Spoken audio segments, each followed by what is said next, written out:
Hi friends, అందరికీ నమస్తే. మీరు చూస్తున్నది Shyam news update Telugu YouTube ఛానల్కి స్వాగతం. ఆంధ్రప్రదేశ్ ప్రభుత్వము తల్లికి వందనం పథకము కింద 67 లక్షల మందికి తల్లుల ఖాతాలలో ఒకరికి 13,000 రూపాయల చొప్పున జమ చేయటం జరిగింది. ఎంతమంది పిల్లలు ఉంటే అంతమందికి తల్లికి వందనం ఇస్తామన్న మేనిఫెస్టోను హామీ మేరకు ఈ పథకానికి అర్హత కలిగిన ప్రతి కుటుంబానికి తల్లికి వందనం కింద ప్రతి ఒక్కరికి తల్లుల ఖాతాలలో 887,045 కోట్ల పైగా జమ చేయటం జరిగింది.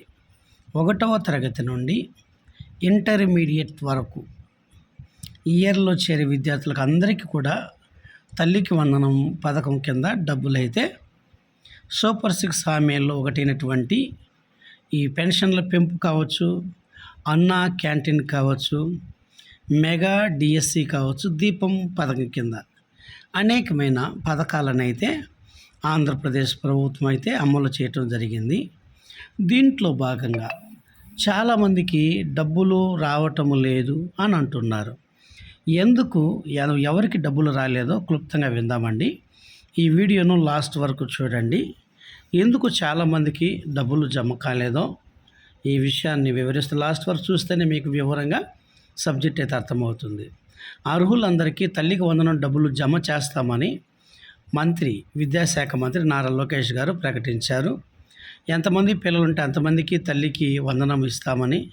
అయితే ఇప్పటి వరకు 42 లక్షల మంది పిల్లల వరకు అయితే అమ్మఒడి గతంలో ఇచ్చేవారు. మేము అధికారంలోకి వచ్చిన తర్వాత 67 లక్షల మందికి ఇస్తున్నామని చెప్పడం జరిగింది. దీంట్లో భాగంగా అకౌంట్లు యాక్టివేట్ లేక నిధులు తిరిగి ప్రభుత్వానికి వస్తున్నాయని చెప్పడం జరిగింది.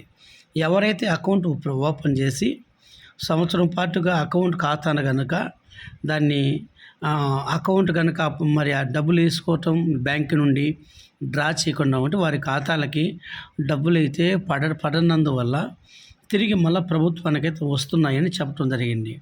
తల్లులు అలాంటి వారు బ్యాంకుకి వెళ్ళి తమ ఖాతాలు యాక్టివేట్ చేసుకుంటే డబ్బులు ఖచ్చితంగా పడతాయని కూడా చెప్పడం జరిగింది.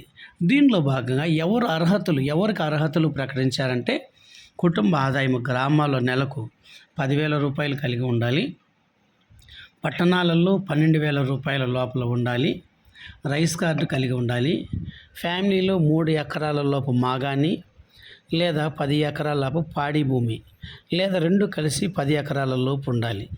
ఇలాంటి వారికే తల్లికి వందనం డబ్బులు అయితే పడుతున్నాయి. అలాగే ట్యాక్సీ, ట్రాక్టర్ సహా ఎలాంటి 4 వీలర్స్ ఉండకూడదని చెప్పడం జరిగింది. కరెంటు బిల్లు ప్రతి నెల 300 యూనిట్లు పైన దాటకూడదని, ఎవరైతే 300 యూనిట్లు దాటారో వాళ్ళకు డబ్బులు జమ కావని కూడా చెప్పడం జరిగింది. విద్యార్థులు 75% కంపల్సరీగా హాజరు అయి ఉండాలి. అలాగే ప్రభుత్వంలో ఎవరైనా కనుక ఉద్యోగులు కనుక ఉంటే వారికి డబ్బులు జమ కావని, అలాగే ప్రభుత్వానికి సంబంధించిన ఇన్కమ్ ట్యాక్స్ కట్టేటువంటి వారు కూడా డబ్బులు జమ కావని ఇప్పటికే మంత్రివర్గం అయితే కీలక నిర్ణయం అయితే తీసుకోవటం జరిగింది. ఇంకా కూడా సచివాలయాలు ఇంకా ఎవరి పేరైతే తల్లికి వందనం జాబితాను మీకు డౌట్ మీ దగ్గరలో ఉన్నటువంటి గ్రామ వార్డు సచివాలయాలు ఉంచుతామని ఆంధ్రప్రదేశ్ ముఖ్యమంత్రి చంద్రబాబు నాయుడు గారు ఈరోజు ప్రకటించడం జరిగింది.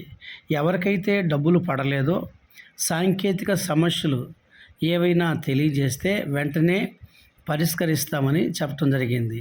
మీరు ఈ నెల 26 వరకు గడువు ఇస్తామని, ఈ నెల 30వ తారీఖున తుది జాబితా ప్రదర్శిస్తామని, ఆర్థిక కష్టాలు ఉన్నప్పటికి కూడా హామీలు అమలు చేస్తున్నామని చెప్పడం జరిగింది.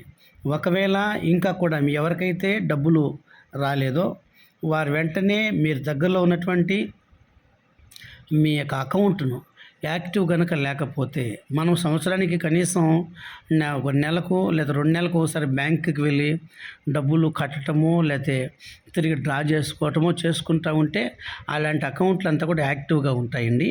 చాలామంది బ్యాంక్ అకౌంట్లు ప్రారంభించి సంవత్సరానికి ఒకసారి వెళ్ళి బ్యాంకుకి వెళ్తే అలాంటి వారికి డబ్బులు పడవని చెప్పడం జరుగుతుంది. ఒకవేళ అయితే ఎవరు కూడా టెన్షన్ పడాల్సిన అవసరం లేదని, ఒకవేళ ఇప్పటికీ ప్రభుత్వం మరి తల్లికి వందనం డబ్బులు వేసినా కూడా అవి తిరిగి ప్రభుత్వానికైతే తిరిగి వస్తున్నాయని మంత్రి గారు చెప్పడం జరిగింది. ఒకవేళ మీ అకౌంట్ కనుక యాక్టివేట్ కనుక లేకుండా ఉంటే తిరిగి మీ దగ్గరలో ఉన్న మీ బ్యాంకులకు వెళ్ళి మీ ఖాతాలను యాక్టివేట్